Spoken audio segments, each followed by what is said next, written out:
બીમારીમાં લોકો દૂધ અને દવા પીવે છે, પણ એ નકલી હોય તો? આવા અનેક સળગતા મુદ્દાઓ જોઈશું. સૌથી પહેલા 5 તસવીરો તમે જુઓ, જેમાં તમને ભાવનગર લઠ્ઠાકાંડમાં મૃત્યુ આંક વધતો દેખાશે. 13 પર પહોંચી ગયો છે, જેમાં કાંતિ અમૃતિયા અને ખેડૂતો આમને સામને આવી ચૂક્યા છે. પીએસઆઈની બેદરકારી તમને દેખાશે, જેને કારણે એક લારી ચાલકને ગોળી વાગી જાય છે. જામનગરમાં નકલી દૂધ મોટી માત્રામાં જપ્ત થાય છે અને એ બાદ નકલી દવાનો કાળો કારોબાર પણ તમને અમદાવાદની અંદર દેખાતો હશે. બુલેટિનમાં તમામ સમાચાર પર વિગતવાર વાત કરવી છે. એટલું જ નહીં, રાજ્યભરમાં અનેક શહેરોમાં ઝડપાયેલા એ દારૂ, એ વિદેશી દારૂ અને ગાંજા વિશે પણ વાતો કરવી છે. આ સાથે જ મોરબીમાં ખેડૂતોનો ઉગ્ર બનતો એ આંદોલન પણ આપને બતાવવો છે. દિવસભરના અતિ મહત્વપૂર્ણ સમાચારો પણ આજે વોર રૂમ પર કરવી છે નજર.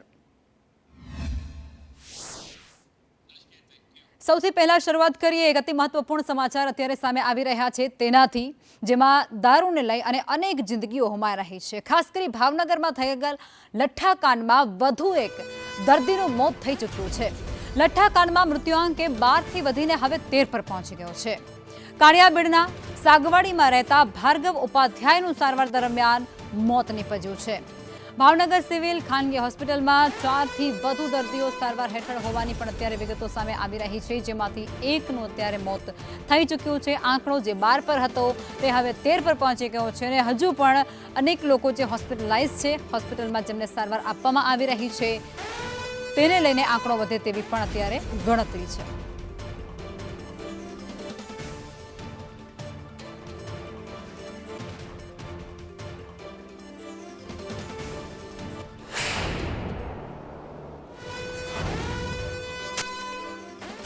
ભાવનગર લઠ્ઠાકાંડમાં તપાસનો ધમધમાટ અત્યારે ચાલી રહ્યો છે. મુખ્ય આરોપી ગૌતમ સોલંકીના ઘરે એસએમસીની ટીમ પહોંચી હતી, તપાસમાં જોતરાઈ હતી. ત્યારે નકલી દારૂ કેવી રીતે બનાવવામાં આવતો હતો તેની તપાસ પણ હાથ ધરવામાં આવી છે. પંચને સાથે રાખી અને એસએમસીએ આ તપાસ કરી છે. નકલી દારૂ બનાવવામાં જે વસ્તુઓ પણ ઉપયોગમાં લેવાતી હતી તેને પણ કબજે કરી લેવામાં આવી છે. 4 આરોપીને સાથે રાખી અને એસએમસીએ વર્તેજમાં ઘટનાનું રીકન્સ્ટ્રક્શન પણ કરાવ્યું છે.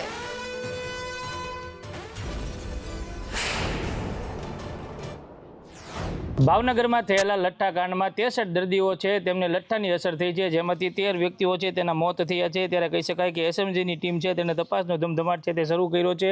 હાલ એસએમજીની ટીમ દ્વારા 14 જેટલા આરોપીઓ છે તેની ધરપકડ કરી લેવામાં આવી છે. મુખ્ય જે 4 આરોપીઓ છે તેની અત્યારે તપાસ છે તે એસએમજીની ટીમ છે તે ચલાવી રહી છે. એસએમસીની ટીમ છે તે ભાવનગરના વર્તેજ ખાતે આવેલી જે વિસ્તાર છે જ્યાં ગૌતમ સોલંકીનું ઘર છે ત્યાં અત્યારે 4 વ્યક્તિઓને પંચનામું કરવા માટે લાવી છે. મહત્વનું કહી શકાય કે ગૌતમ, રહીશ, જતીન અને સારસ નામના જે વ્યક્તિઓ છે તેમણે આ ઘરે પોતાના ઘરે જે ડુપ્લિકેટ દારૂ જે છે, કેમિકલ વાળો દારૂ છે તે બનાવ્યો હતો ને તેના કારણે 13 લોકોના મોત થયા છે અને 63 વ્યક્તિઓ છે તેમના જીવને નુકસાન પહોંચ્યું છે. હાલ અત્યારે એસએમજીની ટીમ સમગ્ર મામલે પંચનામાની કાર્યવાહી છે તે ચલાવી રહી છે. મયુર દવે, સંદેશ ન્યૂઝ, ભાવનગર. ભાવનગરના લઠ્ઠાકાંડમાં એસએમસીએ 14 આરોપીઓને ઝડપી પાડ્યા છે. 21 આરોપીઓમાંથી 8 આરોપીઓનો ગુનાહિત ઇતિહાસ હોવાનું પણ સામે આવ્યું, જેમાં મુખ્ય આરોપી ગૌતમ સોલંકી સામે જ 7 જેટલા ગુના નોંધાયેલા છે. કેવલ ઉર્ફે સાંગો એ સોલંકી સામે પણ 13 જેટલા ગુના નોંધાઈ ચૂક્યા હતા. હર્ષ ઉર્ફે હસુ ચૌહાણ સામે પણ 7 ગુના, અર્જણ અલગોત્રા સામે પણ 8 ગુના અને ભાર્ગવ ભટ્ટ સામે પણ 8 ગુના નોંધાયેલા છે.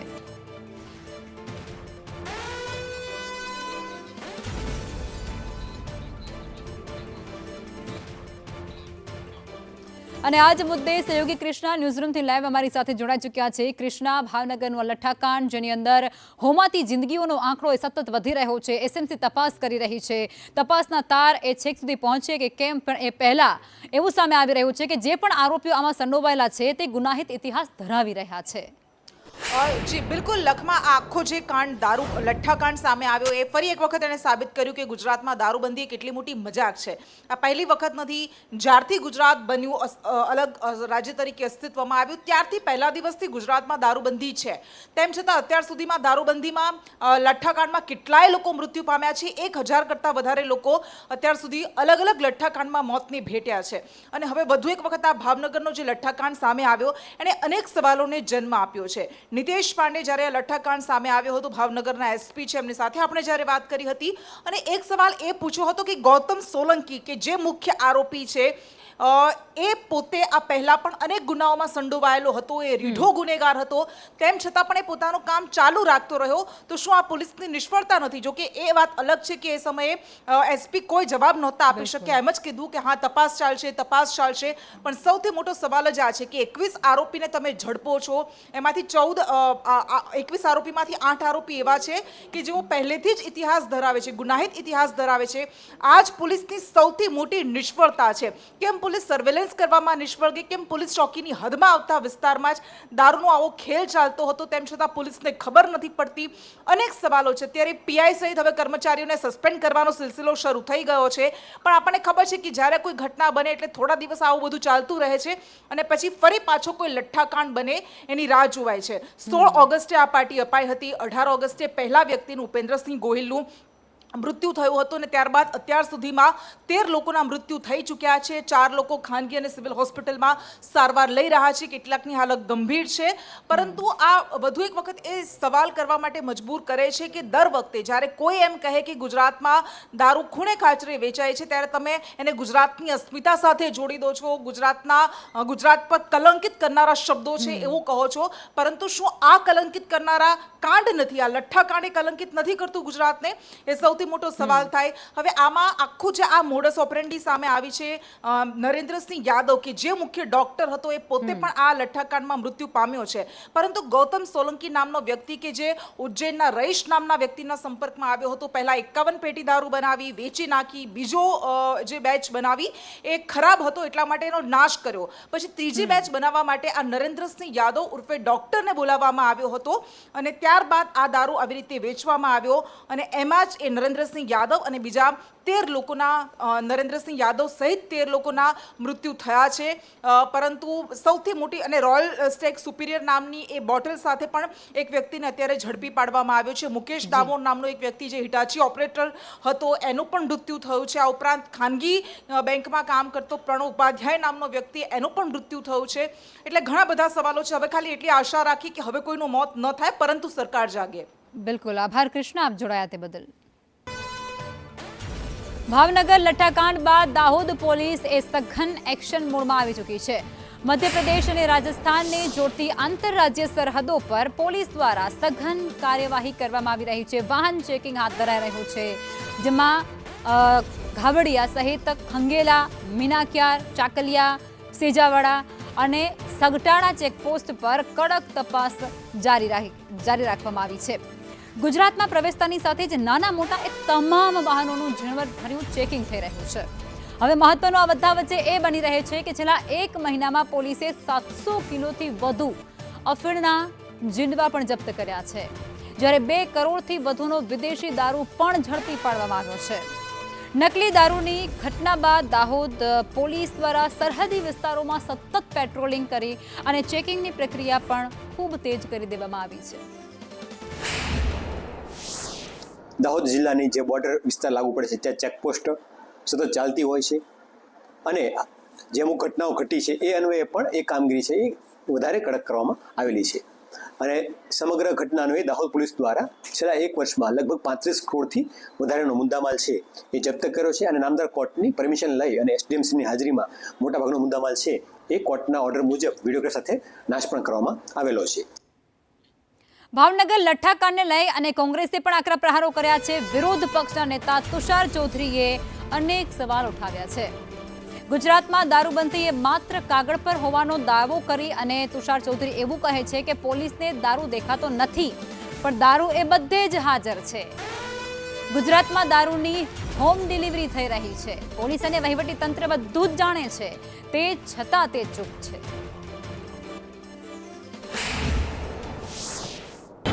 ગુજરાતમાં દારૂબંધી એ માત્ર કાગળ પર છે. એનું ક્યારેય કોઈ અમલ થયો હોય એવું કોઈ જગ્યાએ લાગતું નથી. ઘણા બધા સોશિયલ મીડિયા પર વિડીયો પણ વાયરલ થાય છે કે દારૂ એ કે ભગવાન છે પણ ભગવાન દેખાતા નથી, પણ તમારા ને મારા હૃદયમાં ભગવાન રહેલા છે. એવો દારૂ પોલીસને દેખાતો નથી, પણ જેને જોઈએ છે એને મળી જ જાય. તુષાર ચૌધરીના નિવેદન પર મનીષ દોશીની પ્રતિક્રિયા પણ સામે આવી. તુષારભાઈએ મુહાવરો તરીકે વાત કરી હોવાનું કહ્યું છે. રાજ્યમાં બે રોકટોક દારૂનો વેપલો ચાલી રહ્યો છે. અમદાવાદ હોય, બોટાદ હોય, ખેડા હોય, દહેગામ હોય અને હવે ભાવનગરમાં લઠ્ઠાકાંડ થયો છે. ચૂંટણીમાં બુટલેગરોનો ઉપયોગ એ વિપક્ષના નેતાને ધમકાવવા માટે થાય છે. ચૂંટણી બાદ સરકારના આશીર્વાદથી દારૂનો આખો જ વેપલો ચાલતો હોય છે. આ સિસ્ટમેટિકલી ચાલે છે તેવું તેમનું કહેવું છે.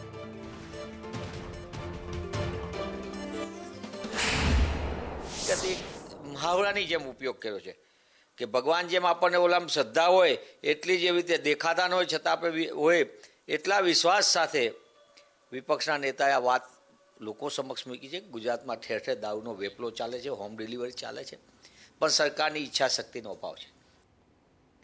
વલસાડના નનકવાડા અને બશીર બ્રિજના નિર્માણના મુદ્દે છેલ્લા 11 દિવસથી ભૂખ હડતાલ પર બેઠેલા યુથ કોંગ્રેસના યુવાનોના આંદોલનની ગૂંજ હવે છેક ગાંધીનગર સુધી પહોંચી ગઈ છે. ગુજરાત વિધાનસભાના વિરોધ પક્ષના નેતા તુષાર ચૌધરી વિશેષ રૂપે વલસાડ ખાતે પહોંચ્યા અને ભૂખ હડતાલ પર બેઠેલા યુથ કોંગ્રેસના યુવાનો સાથે મુલાકાત કરી તેમના આ સંઘર્ષને પોતાનું ખુલ્લું સમર્થન આપ્યું. આ સાથે જ આ ગંભીર મુદ્દાને હવે સીધો ગુજરાત વિધાનસભામાં ઉઠાવવામાં આવશે તેવી ખાતરી પણ આપી દેવાઈ છે.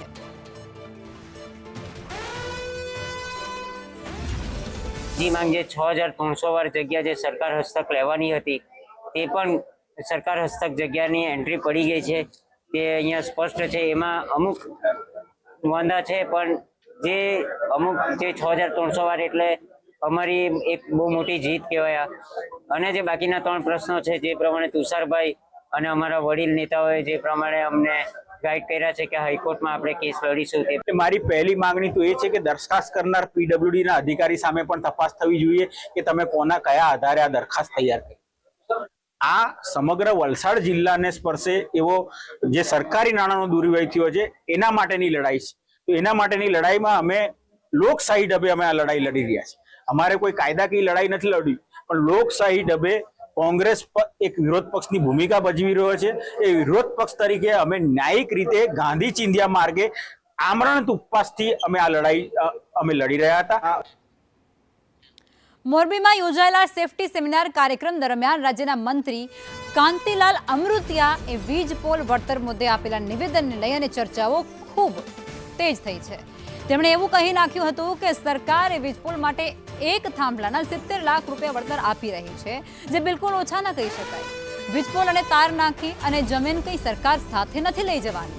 જોકે આ નિવેદન દરમિયાન મંત્રીએ વળતરના સાચા આંકડા વિશે પણ પૂરતી જાણકારી હતી નહીં અને જેને લઈ અને તેમને અધિકારીને પૂછવાની ફરજ આવી હતી. સાચી રકમ જાણવા માટે તેમની સાથે મંચ પર જે કલેક્ટર હતા તેમને તેમને પૂછવું પડ્યું. હવે આખી જ ઘટનામાં નોંધનીય એ છે કે બીજી તરફ જેતપુર સત્યાગ્રહ છાવણીમાં વીજપોલના વળતર મુદ્દે ખેડૂતોનું આંદોલન એ વધુ ઉગ્ર બનવા તરફ આગળ વધ્યું છે. કોંગ્રેસનો જોયો અને ભાજપનો જોયો. હું ભાજપમાં લોખા નથી કરતો. અહીંયા આવી તો સાચું જ કહું. હમણાં થાંભલા વાળું મારું વજન 2 કિલો ઘટી ગયો કીધું ને અહીંયા એ બોલ્યો ને. અને અહીંયા હજુ થાંભલામાં તમને હજી 90 લાખ છે. આટલું દેશા બજાર 80 લાખ રૂપિયા થાંભલાને આપવાના. બોલો કેટલા હમણાં બોલ્યા? કેટલા? 70 લાખ રૂપિયા વાઇટના થાંભલો તાર. જમીન તમે લઈ નથી જવાના. એટલે જેમ અમે આમ ખબર ધોખા વધારે મારે. કોઈ એવો હોય અહીંયા નેતા, કોઈ પાસે જઈ જ ન આપો. કોઈ પાસે જવું હોય તો એકાદ દલાલ જ હોય, કોઈ સાંભળે નહીં. 70 લાખ ઓછા કહેવાય. મને પેલા કયો એક થાંભલો નાખી તાર નાખી 70 લાખ એના વાઇટનો ચેક. જમીન તમારે ખાતે છે નહીં. અને કહેવાનો અર્થ એ કે સરકાર બહુ પોઝિટિવ બધી બાબત, એમાં અમે પોઝિટિવ. મોરબીમાં વીજપોલના વળતર મુદ્દે રાજ્યમંત્રી કાંતિલાલ અમૃતિયાના ભાઈ રાકેશ અમૃતિયાએ સરકાર સામે તીખી પ્રતિક્રિયા આપી છે. 70 લાખના વળતર મુદ્દે રાકેશ અમૃતિયા સ્પષ્ટ શબ્દોમાં કહે છે કે અમારે 70 થી 80 લાખ જોતા નથી. અમને ખેતરમાં થાંભલા પણ નથી જોઈતા. એટલું જ નહીં, તેમણે ખોટું બોલવાનું બંધ કરવાની અને અત્યાર સુધી ક્યાં હતા તેવો સવાલ ઉઠાવ્યો. આ સાથે જ સરકારને કામ કરવાની અપીલ કરતા સ્પષ્ટ ચેતવણી આપી છે કે અમારે ખેતરમાં થાંભલા ઘૂસવા નથી દેવાના. મેં હમણાં એક સભામાં વિડીયો જોયો. મંત્રીશ્રી, મારા ભાઈશ્રી અને કલેક્ટરશ્રી ખેડૂતને 80-70 લાખ રૂપિયા દેવાની વાત થઈ. પણ મારા મુજબ ક્યાંય 80 દીધા એવું મને લાગતું નથી. બીજા નંબરમાં અમારે 80 જોતા નથી, અમારે 400 ગણા જોઈએ. જો તમારે દેવા હોય તો દઈ જાઓ, નકર પછી થાંભલા તમે તમારે લઈ જાઓ, તમારે લાઈટ બીજા રાજ્યમાં દેવી તો અમારા ખેતીની શું કામ ઓલી કરો હો?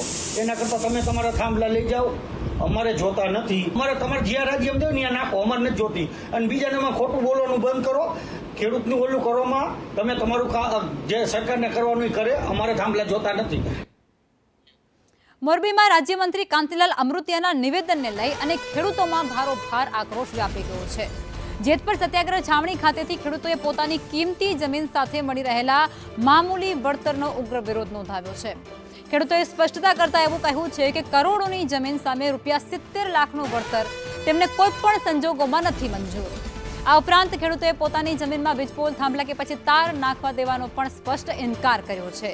કાંતિલાલ અમૃતિયાના 70 લાખ વ્હાઇટવાળા નિવેદન સામે પલટવાર કરતા ખેડૂતોએ એવું કહી નાખ્યું છે કે અમારે બધું જ વ્હાઇટ છે, ખેડૂતો પાસે કશું જ બ્લેક નથી. તો કાંતિલાલ અમૃતિયાના નિવેદનને લઈ અને અત્યારે ખેડૂતોમાં ભારોભાર આક્રોશ વ્યાપી ચૂક્યો છે. ખેડૂતો એમના જે શબ્દો હતા તેને પોતાના સખત શબ્દોમાં અત્યારે વખોડતા જોવા મળી રહ્યા છે. કાંતિલાલ અમૃતિયા એવું કહી ચૂક્યા હતા કે એક થાંભલાના 70 લાખ એ ઓછા ના કહી શકાય. જોકે ખેડૂતોનું કહેવું છે કે અમારે 70 લાખ પણ નથી જોઈતા અને અમારે થાંભલા પણ નથી જોઈતા.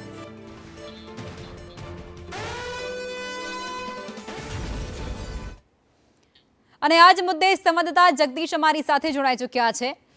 જગદીશ, કાંતિલાલ અમૃતિયાના આ નિવેદન બાદ હવે ખેડૂતોમાં આક્રોશ ઓર વધી ગયો છે.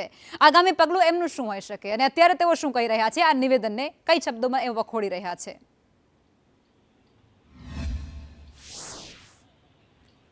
લખમાં જે પ્રકારે વાત કરવામાં તો મોરબીના જેતપર ખામે છેલ્લા 3 માસથી આંદોલન ચાલી રહ્યું છે. આ આંદોલનને ગુજરાતભરના ખેડૂતો સમર્થન આપી રહ્યા છે. મહત્વની વાત એ છે કે જેતપર ગામ છે તે રાજ્યમંત્રી કાંતિલાલ અમૃતિયાનું ગામ છે. કાંતિલાલ અમૃતિયા દ્વારા ગતકાલે સેફટી સેમિનાર હતો ને આ સેફટી સેમિનારમાં એક નિવેદન આપ્યું હતું જેમાં તેઓ કહ્યું હતું કે એક વીજપોલના 70 લાખ રૂપિયા આપવામાં આવી રહ્યા છે અને તે ઓછા નથી અને વીજપોલ તો ખાલી નાખવામાં આવે છે, જમીન ખેડૂતની રહેશે. આ નિવેદનને લઈ હવે તેમના ભાઈ જે રાકેશ અમૃતિયા છે ઉર્ફે કાળુભાઈ અમૃતિયા જે છે તેઓએ પણ નિવેદન આપ્યું છે કે સરકાર પોતાનું કામ કરે, વીજપોલ અમારે કોઈ કાળે નાખવા દેવાના નથી. 70 લાખના બદલે કદાચ 4 કરોડ રૂપિયા આપે તો પણ અમારે આ મંજૂર નથી. કારણ કે જે પ્રકારે લાંબા સમયથી આંદોલન ચાલી રહ્યું છે ને આ આંદોલનને ખેડૂતોને સમર્થન ઠેર ઠેરથી મળી રહ્યું છે.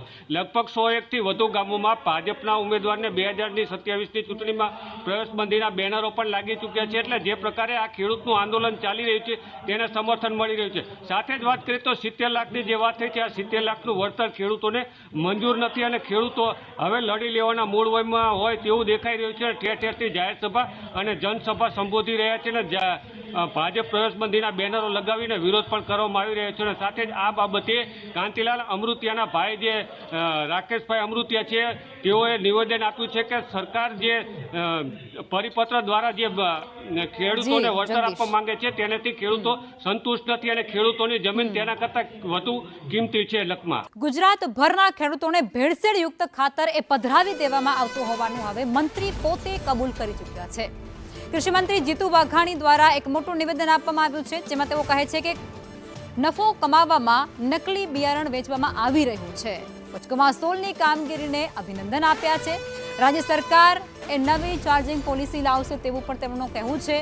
સાથે તેઓ કહે છે કે સહકારી ધોરણે કેન્દ્રો બનાવવા માટે પણ સૂચના અમારા દ્વારા કરવામાં આવશે. બિયારણ સર્ટિફાઈડ એમાં પણ વેચાણ લગભગ 15-20 કરોડ હતું એ ચાલુ સાલે 114 કરોડથી પણ વધારે પહોંચાડ્યું છે. એટલે આ સર્ટિફાઈડ બિયારણ આપણું બીજ નિગમ અને ઉચકો માસો મને પાકો ભરોસો છે કે આપણે જ્યારે દેવા નીકળીએ છીએ ને ત્યારે ગામના બિયારણો કોઈ લેતા નથી. આપણા માટેની કેવી શ્રદ્ધા ઊભી કરી છે ને એના માટે અભિનંદન આપું છું. ત્યારે આ આંકડો અહીંયા સુધી પહોંચતો હોય છે. બાકી તો એક બાજુ ભરમાણ હાલે છે કેવી રીતે કોઈને ખેડૂતોને નાની મોટું ભેળસેળ વાળું ડુપ્લિકેટ એ દઈને નફો કમાવો.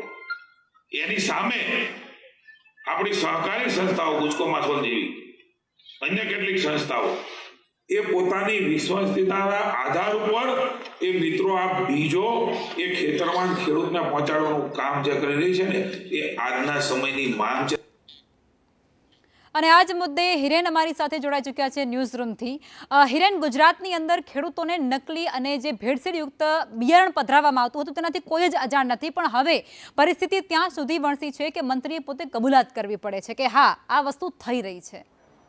તો ગુજકો માસોલની આજે વાર્ષિક સભા હતી અને વાર્ષિક સાધારણ સભાની અંદર કૃષિ મંત્રીએ આ નિવેદન આપ્યું છે, જેમાં ગુજકો માસોલ દ્વારા મોટાભાગના ગામડાઓની અંદર જે મંડળીઓમાં બિયારણ આપવામાં આવે છે એ બિયારણમાં લોકોને વિશ્વાસ છે એ પ્રકારનો દાવો તેમણે કર્યો અને એ સાથે જ એમણે એ પણ કબૂલ્યું છે કે ગુજરાતમાં નકલી બિયારણ વેચાય છે, નકલી બિયારણની ભરમાર છે અને જે નકલી વેચનારા લોકો છે એ નફો કમાવવા માટે આ પ્રકારે ખેડૂતો સાથે છેતરપિંડી કરી રહ્યા છે અને ખેડૂતોને છેતરી નકલી બિયારણ વેચી અને નફો રળી રહ્યા છે એ પ્રકારનો આડકતરો સંકેત પણ તેમને પોતાના આ ભાષણની અંદર આપ્યો છે. સરકારની જવાબદારી છે કે નકલી બિયારણ ન વેચાય, નકલી બિયારણ બહાર ન આવે, પરંતુ આ જ કૃષિ વિભાગની આંખ નીચે નકલી બિયારણ બને છે, વેચાય છે અને હવે ખુદ કૃષિ મંત્રી પણ કબૂલી રહ્યા છે, સ્વીકારી રહ્યા છે કે ગુજરાતમાં આ પ્રકારનો ધંધો છે. બિયારણમાં પણ હવે નકલી બિયારણ પૈસા કમાવા માટે, નફો રળવા માટે લોકોને વેચાઈ રહ્યું છે અને એ વચ્ચે ગુજકો માસોલનું બિયારણ છે લોકો વધુ ખરીદી રહ્યાનો દાવો પણ કૃષિ મંત્રી જીતુ વાઘાણીએ કાર્યક્રમમાં કર્યો છે. પાલનપુર તાલુકાના ચંડીસર ખાતે કિસાન સંઘની એક મહત્વપૂર્ણ બેઠક યોજાઈ હતી અને આ બેઠકમાં ખેડૂતોને પડતી વિવિધ મુશ્કેલીઓ અંગે ગંભીર ચર્ચાઓ પણ થઈ. ખાસ કરી બટાકામાં સબસિડી અને મગફળીના બિયારણ બાબતે બનાસકાંઠા જિલ્લાને બાકાત રાખવામાં આવતા ખેડૂતોમાં સરકારની નીતિ સામે ભારે આક્રોશ હતો. પોતાની પડતર માંગણીઓ અને અન્યાય સામે અવાજ ઉઠાવવા માટે આગામી 1 માસમાં જિલ્લામાંથી અંદાજે 10,000 જેટલા ખેડૂતો એકઠા થઈ સરકાર સમક્ષ રજૂઆત કરશે. કિસાન સંઘે ચેતવણી આપી છે કે જો ખેડૂતોના પ્રશ્નોનો વહેલી તકે નિકાલ નહીં આવે તો પછી આંદોલન એ વધુ તેજ બનાવવામાં આવશે. ભારતીય કિસાન સંઘના કાર્યકરો અને હોદ્દેદારો ચંડીસર મિટિંગ કરી હતી. મિટિંગમાં ખૂબ મોટી સંખ્યામાં કાર્યકરો ઉપસ્થિત રહ્યા હતા. છેલ્લા કેટલાક સમયથી બનાસકાંઠા ઉપર સરકાર ઉર્માયું વર્તન કરી રહી છે. અમે વારંવાર બટાકાની સબસિડી માટે માગણી કરી, પરંતુ હજી સુધી સબસિડી આપી નથી. બીજા પણ ઘણા એવા પ્રશ્નો છે કે મગફળીના બિયારણની ખરીદીમાં પણ બનાસકાંઠાને બાકાત રાખ્યું હતું, બીજા જિલ્લાઓને આપી હતી. એ ઘણી બધી બાબતોમાં અમારા જિલ્લામાં ઉર્માયું વર્તન થઈ રહ્યું છે. ટેકાના ભાવે જણસની ખરીદીને લઈ અને ગુજકો માસોલના ચેરમેન દિલીપ સંઘાણીનું પણ મહત્વનું નિવેદન સામે આવ્યું. તેમણે જણાવ્યું છે કે જો ગુજકો માસોલ દ્વારા ખરીદી કરવામાં આવે છે તો જ ખેડૂતોને સાચો ફાયદો થાય છે. પુરવઠા નિગમ ખરીદી કરે તો તેનાથી ખેડૂતોને કોઈ આર્થિક લાભ નથી મળતો. તેમણે ઉમેરતા એવું પણ કહ્યું કે ગુજકો માસોલ ખરીદીમાંથી થતી આવકમાંથી ખેડૂતોને ડિવિડન્ડ આપે છે. ભૂતકાળમાં ગુજકો માસોલને ખરીદી ન આપવાનો રાજકીય નિર્ણય લેવામાં આવ્યો હોવાનો પણ તેઓના દ્વારા દાવો થયો છે. દિલીપ સંઘાણીના આ નિવેદન બાદ સહકારી અને રાજકીય ક્ષેત્રે એક નવી ચર્ચા શરૂ થઈ ગઈ છે. જે રીતે લોકલ ફોર વોકલ અથવા તો Audi one district one crop, જ્યાં જે પાક થતો હોય એ પાકને મૂલ્યવર્ધક, આજે જીતુભાઈએ સરકાર મંત્રીએ જે વાત કરી, કૃષિ મંત્રીએ વાત કરી, જે જિલ્લામાં જે પાક થતો હોય એને મૂલ્યવર્ધક કરીને સમાજ સમક્ષ મૂકવો, તો એ દિશામાં પણ ગુજકો માસોલે કામગીરી શરૂ કરી છે. એટલે ખેડૂતોને પણ સુરક્ષિત આવક મળે, એની સમૃદ્ધિ થાય અને સંસ્થા પણ એ દિશામાં કામ કરીને ખૂબ તરક્કી કરે એ દિશામાં અમારું બોર્ડ કામ કરી રહ્યું છે. કાલાવડના હરિપર મેવાસા ગામમાં નકલી અને ભેળસેળયુક્ત દૂધના વેચાણનો પર્દાફાશ થયો છે. 6 ડેરી સંચાલકો ઝડપાયા. Jamnagar range IG, police team અને ફૂડ સેફ્ટી વિભાગના સંયુક્ત ટીમે અલગ અલગ સ્થળોએ તપાસ હાથ ધરાઈ અને જેમાં દૂધમાં ભેળસેળ કરી તેનું વેચાણ કરવામાં આવતું હોવાનું સામે આવ્યું.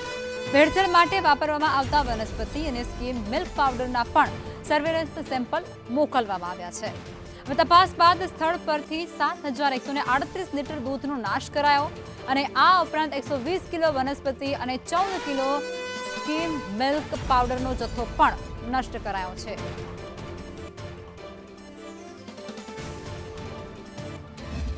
ચેકિંગ દરમિયાન સ્થળ પરથી આશરે 7,150 લીટર જેટલું દૂધ, વનસ્પતિ ઘી 120 કિલો અને દૂધ બનાવવાનો પાવડર આશરે 15 કિલો જેટલું મળી આવેલ હતું. અને આ જે દૂધની ક્વોન્ટિટી છે એ શંકાસ્પદ જણાતા સ્થળ પર ફૂડ સેફ્ટી ઓફિસર છે એમને તુરંત બોલાવવામાં આવેલા હતા અને કાયદાકીય રીતે સીલિંગ કરી અને સેમ્પલો એકત્રિત કરવામાં આવેલા હતા. આ સેમ્પલો વધુ તપાસ અર્થે મોકલવામાં આવેલ છે. ત્યારબાદ સદરું જે દૂધ છે 7,150 લીટર શંકાસ્પદ દૂધ, એ દૂધનો FSOની હાજરીમાં જ ક્યાંય પર્યાવરણને નુકસાન ન થાય એ રીતે નિકાલ કરવામાં આવેલો હતો. રાજ્યમાં નકલી ખાદ્ય પદાર્થો બાદ હવે સીધા માનવ જિંદગી સાથે જોડાયેલા જીવન રક્ષક એટલે કે દવાઓ પણ નકલી વેચાતી હોવાનો મોટો ઘટસ્ફોટ થયો છે. અમદાવાદ સહિત રાજ્યના વિવિધ શહેરોમાં આરોગ્ય વિભાગે નકલી દવાના રેકેટ સામે કાર્યવાહી શરૂ કરી, જેમાં હાર્ટ સહિતના, બ્લડ પ્રેશર સહિતના જે જોખમી બીમારીઓ છે તેમાં જીવ જોખમમાં મુકાય તે પ્રકારની આડઅસર આ દવાઓ કરી રહી છે, જેનો મોટો ઘટસ્ફોટ કરવામાં આવ્યો છે. આરોગ્ય વિભાગે 30થી વધુ સ્થળો પર દરોડા પાડી દીધા છે, તપાસ હાથ ધરી છે, કાર્યવાહી કરી છે. 1250થી વધુ નકલી ટેબ્લેટ પણ જપ્ત કરી છે. હોલસેલ વેપારી, સેમી હોલસેલ વેપારીના ત્યાં તપાસ કરતા હાર્ટની લગતી જેબી કેમિકલની નિકાળ્યા રિટાયર્ડ ખૂબ મોટા પ્રમાણમાં એટલે 24,000થી પણ વધુ સ્ટ્રીપ દવાઓ ડુપ્લિકેટ પકડાઈ. બીજા રાજ્યોમાંથી જ્યારે આ દવા આવતી હોય ત્યારે આની ઉપર ડિપાર્ટમેન્ટ દ્વારા ખૂબ મોટી વોચ રાખવામાં આવતી હોય છે. જેબી કેમિકલના એક અધિકારી દ્વારા જ્યારે ડિપાર્ટમેન્ટમાં ફરિયાદ કરવામાં આવી અને કેટલાક સેમી હોલસેલરો કે જે વધુ ડિસ્કાઉન્ટ આપી રિટેલરોને આ કોમ્પિટિશનની અંદર વધુ ડિસ્કાઉન્ટ આપી અને જે પ્રયત્ન થઈ રહ્યા છે એની ઉપર બહુ જ મોટો પર્દાફાશ થયો છે. રાજકોટના મેટોડા જીઆઈડીસી વિસ્તારમાં 6 વર્ષની બાળકી સાથે અપહરણ અને દુષ્કર્મની ગંભીર ઘટના ઘટી. આ ઘટનાની જાણ થતાં જ મેટોડા જીઆઈડીસી પોલીસે તાત્કાલિક એક્શનમાં આવી હતી અને 3 કલાકમાં જ આરોપીને ઝડપી લીધો. મળતી માહિતી મુજબ પરપ્રાંતીય શખ્સે બાળકીને ઝાડી ઝાંખરામાં લઈ જઈ દુષ્કર્મ ગુજાર્યું. ખીરસરાથી મેટોડા તરફ જતા રસ્તા પર આ ઝાડી ઝાંખરા હતા અને જ્યાં બાળકીના રડવાનો અવાજ સાંભળતા સ્થાનિકો અને પોલીસે સ્થળ પર પહોંચી જઈ આરોપીને રંગે હાથે ઝડપ્યો. પોલીસે મૂળ ઉત્તર પ્રદેશના વિક્રમ ગૌરની ધરપકડ કરી. ખીરસરાથી મેટોડા જે પાકો ડામર રસ્તો જાય છે ત્યાં ભરવાડ સમાજની ખાંભીની પાછળ સાઈડમાં એક આવાવાળું ઝાડી વિસ્તાર છે. ત્યાં આ દીકરીની અવાજ સંભળાઈ. તુરંત પોલીસ અને પરિવારજનો ત્યાં દોડીને ગયા અને ત્યાં જો આરોપી છે આ અર્ધનગ્ન અવસ્થામાં હતો અને દીકરીના વસ્ત્ર કાઢીને એની સાથે દુષ્કર્મ કરવાનો પ્રયાસ કરતો હતો. ત્યારે આરોપીને પકડવામાં આવ્યો અને દીકરીને ત્યાંથી રિકવર કરવામાં આવી. દીકરીને પ્રારંભિક જોતા દીકરીની સ્વાસ્થ્ય સ્થિતિ સારી છે. આરોપીને ડિટેન કરવામાં આવ્યો છે. બનાસકાંઠાના ધાનેરા તાલુકાના પેગિયા ગામમાંથી એક સનસનાટીભર્યો કિસ્સો સામે આવ્યો.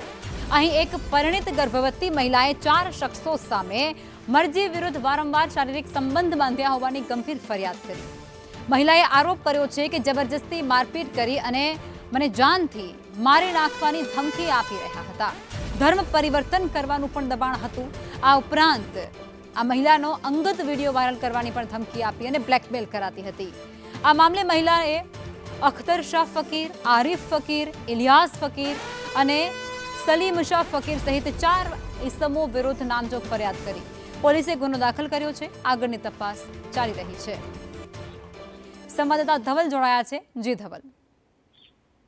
લખમા ચોક્કસથી બનાસકાંઠાના ધાનેરાના પેગિયા ગામની એક ગર્ભવતી પરિણીતાએ 4 શખ્સો સામે ફરિયાદ નોંધાવી છે. મહત્વની વાત છે કે આ ફરિયાદમાં મહિલાએ આ 4 શખ્સો પર ગંભીર આક્ષેપો કર્યા છે. મહિલાના આક્ષેપ છે કે આ 4 શખ્સો દ્વારા અવારનવાર તેની સાથે શારીરિક સંબંધ બાંધવામાં આવ્યો હતો. સાથે જ જબરજસ્તી મારપીટ કરી જાનથી મારી નાખવાની ધમકી અપાયાના પણ આક્ષેપ કરવામાં આવ્યા છે. મુખ્ય વાત એ છે કે આ મહિલા કે જે મહિલાનું ધર્મ પરિવર્તન કરાવ્યું હોવાનો પણ આક્ષેપ છે તે ફરિયાદમાં કરવામાં આવ્યો છે. તો સાથે જ એક વિડીયો પણ વાયરલ થયો છે અને આ વિડીયોમાં પણ સ્પષ્ટપણે જોઈ શકાય છે કે એક મૌલવી આ જે બંને જે એક વ્યક્તિ અને આ જે મહિલા છે તે મહિલાને જે ધર્મ પરિવર્તન છે તે કરાવતા જોવા મળી રહ્યા છે. ત્યારે કહી શકાય કે જે પ્રકારે આ આખી જે ઘટના સામે આવી છે ને આ ઘટનાને લઈને સમગ્ર પંથકમાં ખળભળાટ મચી જવા પામ્યો છે. મહત્વની વાત છે કે મહિલાએ અત્યારે જે પ્રકારે આ 4 શખ્સો સામે ફરિયાદ નોંધાવતા ધાનેરા પોલીસે અખ્તર શાહ રજબ શાહ ફકીર, આરિફ રજબ શાહ ફકીર, ઇલિયાસ રજબ શાહ ફકીર અને સલીમ શાહ જુમાચા ફકીર સામે અત્યારે તો ગુનો દાખલ કર્યો છે ને સમગ્ર મામલે વધુ તપાસ છે તે હાથ ધરી છે. જે પ્રકારે ધર્મ પરિવર્તનની ઘટના સામે આવતા જ અત્યારે સમગ્ર વિસ્તાર છે તે વિસ્તારમાં ખળભળાટ મચી ગયેલો જોવા મળી રહ્યો છે. જી આભાર ધવલ.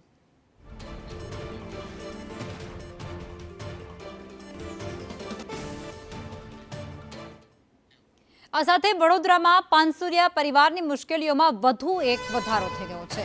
પાનસુરિયા પરિવારના 5 સભ્યો સામે હરણી પોલીસ મથકમાં રૂપિયા 33 કરોડ 96 લાખની છેતરપિંડીની વધુ એક ફરિયાદ નોંધાઈ છે. નાણાકીય સંસ્થા પાસેથી પ્રોજેક્ટ લોન મેળવી અને લોનની શરતોનો ભંગ કરી પ્રોજેક્ટના યુનિટ અન્ય લોકોને વહેંચી દેવાયા હોવાનો આરોપ છે.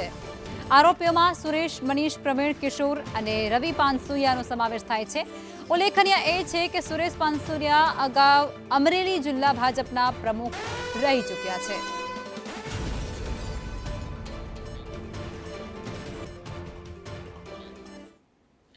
સુરતમાં આમ આદમી પાર્ટીના મહિલા વિંગનું નારી હુંકાર સંમેલન યોજાયું અને જેમાં ગુજરાતભરમાંથી 2700થી પણ વધુ મહિલાઓ જોડાઈ હતી. આ સંમેલનમાં આપ ગુજરાત પ્રદેશ પ્રભારી ગોપાલ રાય, પ્રદેશ મહિલા પ્રમુખ પાયલ સાકરિયા સહિતના આગેવાનો પણ ઉપસ્થિત હતા. પાયલ સાકરિયાએ એવું કહ્યું છે કે આવનારા સમયમાં પરિવર્તન માટે નારી હુંકારની બહેનો એ મહત્વની ભૂમિકા ભજવશે. અને બીજી તરફ ગોપાલ રાયે એવું કહ્યું છે કે મહિલાઓ સમાજ અને રાજ્યમાં પણ પરિવર્તન લાવી શકે.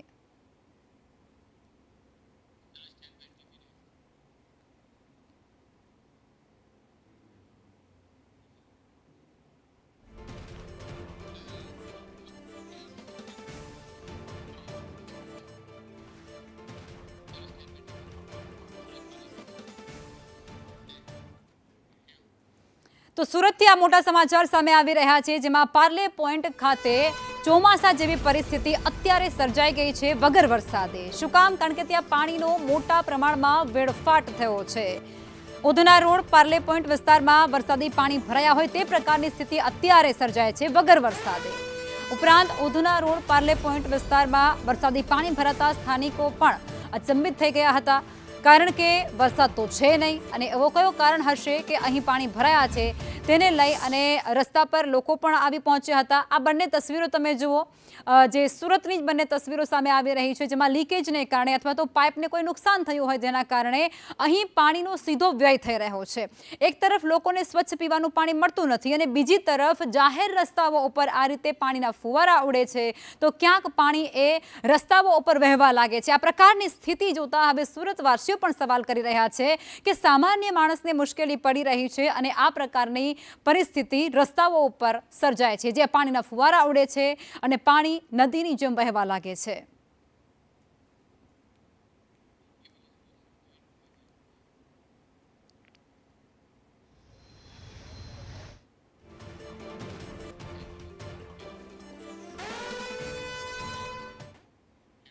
રક્ષાબંધનનો પવિત્ર પર્વ અને એ પૂર્વે અમદાવાદમાં રહેતા કમર શેખ નામના બહેને દેશના પ્રધાનમંત્રી નરેન્દ્ર મોદી માટે પોતાના હાથે ખાસ રાખડી તૈયાર કરી છે, જે છેલ્લા 38 વર્ષથી આ પરંપરા છે કે તેઓ પોતાના ભાઈ એટલે કે નરેન્દ્ર મોદીને રાખડી પહોંચાડે છે. ભાઈ બહેનના અતૂટ સ્નેહની પરંપરાને તેઓ આજે પણ જીવંત રાખી રહ્યા છે. મૂળ પાકિસ્તાનના તેઓ વતની છે અને લગ્ન બાદ અમદાવાદની અંદર તેઓ સ્થાયી થયેલા છે. વર્ષોથી નરેન્દ્ર મોદીને પોતાના ભાઈ માને છે, રાખડી બાંધે છે અને આ વખતે પણ તેમણે પીએમ મોદીના દીર્ઘ આયુષ્ય અને તેમના ઉત્તમ સ્વાસ્થ્યની અંતરપૂર્વક દુઆ માંગી અને આ સ્નેહ સૂત્ર દિલ્હી રવાના કર્યું. लेकिन मैं हमेशा राखी पहले से बनाती हूँ, तो मैंने अपने भैया के लिए राखी बना ली थी और मेरे हस्बैंड को कहकर आई थी कि वो इसको पोस्ट कर दें और मैं उनको 38 ईयर्स से राखी बांध रही हूँ और कई सालों से हमारा उनके साथ में 38-40 साल से उनके साथ में जब वो आरएसएस के कार्यकर्ता थे तब से उनके साथ हमारी मुलाकात हुई थी। तो मेरी तरफ से आप सभी को बहुत सारी रक्षाबंधन की शुभकामनाएं। ધોરાજીમાં રક્ષાબંધન પર્વને હવે માત્ર એક સપ્તાહનો સમય બાકી રહ્યો છે અને ત્યારે સ્થાનિક બજારોમાં ખરીદીનો માહોલ એ ફીકો જોવા મળ્યો છે। રો મટીરિયલમાં 20% વધારો થતાની સાથે રાખડીઓના ભાવ એ આસમાને છે। બીજી તરફ ગ્રાહકોનો ઓનલાઈન શોપિંગ તરફનો ઝુકાવ વધતા હવે સ્થાનિક વેપારીઓને મોટો આર્થિક ફટકો પડ્યો છે। તહેવારો ટાણે ખાંડ સહિતની ચીજવસ્તુઓના ભાવમાં પણ વધારો થયો છે। સામાન્ય પરિવારનું બજેટ ખોરવાઈ ગયું છે।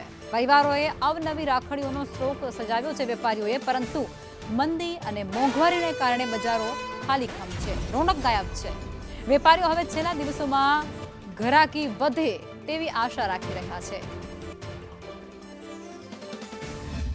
આ વર્ષે વરસાદ ખેંચાઈ ગયો છે, એના કારણે બહુ ઓછો માહોલ છે માણસોનો, બહેનોનો જે રાખડી ખરીદી કરવા માટેનો, અને અત્યારે ઓનલાઈનનો જમાનો આવી ગયો છે। એના કારણે જે દુકાનોમાં, માર્કેટમાં વેપારીને એનો બી બહુ મોટો બધો ધક્કો લાગી ગયો છે ઓનલાઈનને કારણે।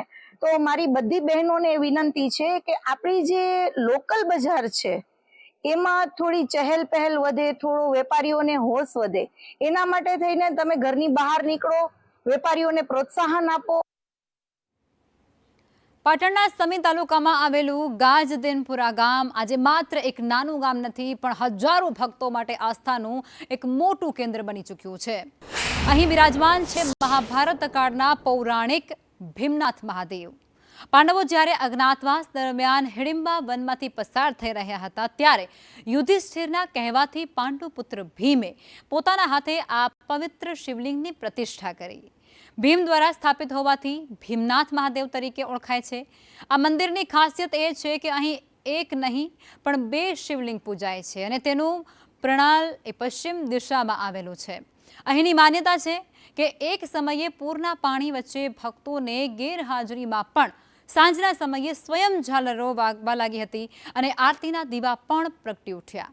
ગામ સાવ ખાડા જેવા હેઠાણવાળા વિસ્તારોમાં હોવા છતાં દાદાની કૃપાથી પૂરના પાણી ક્યારેય આ ગામની અંદર નુકસાન નથી પહોંચાડતા।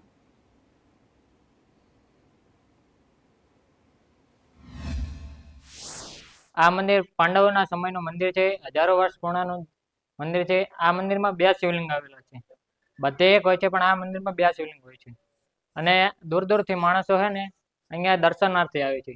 આ તો દૂર દૂરથી માણસ દર્શન કરવા આવે, અમાવાસ્યા રોજ અમારે આ તો સેવા ભાવી બહુ અમારા ગામના આલે છે। હે દાદા, હું પ્રેમથી ભાવથી તમારો શિવાડ વધેરો છું, માની લેજે। આ મંદિરની અંદર ચમત્કારિક અવાજ થયો અને દીવો એના હાથે પ્રગટ થઈ ગયો હતો। એ સમયે અહીંયા આયા અને અહીંયા ભીમનાથ દાદાની આ લિંગની પ્રતિષ્ઠા પણ ભીમનાથ દ્વારા, ભીમના હાથે થઈ એટલે ભીમનાથ નામ પડ્યું। અમદાવાદના અમરાઈવાડીમાં શિવલિંગની મહાપૂજાનું આયોજન કરાયું।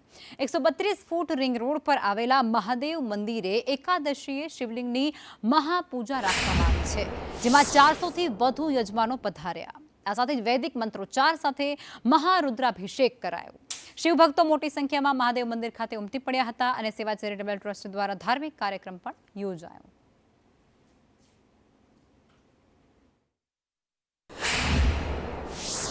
આ દર વર્ષની જેમ આ વર્ષે પણ દદ્દુ સેવા ટ્રસ્ટ અને ચૌહાણ પરિવાર દ્વારા નિઃશુલ્ક રુદ્ર અભિષેક નું આયોજન કર્યું છે, જેમાં દરેક સમાજના, દરેક જ્ઞાતિના લગભગ 350 થી 400 જેવા જોડાઓ આ રુદ્ર અભિષેકમાં જોડાયા છે।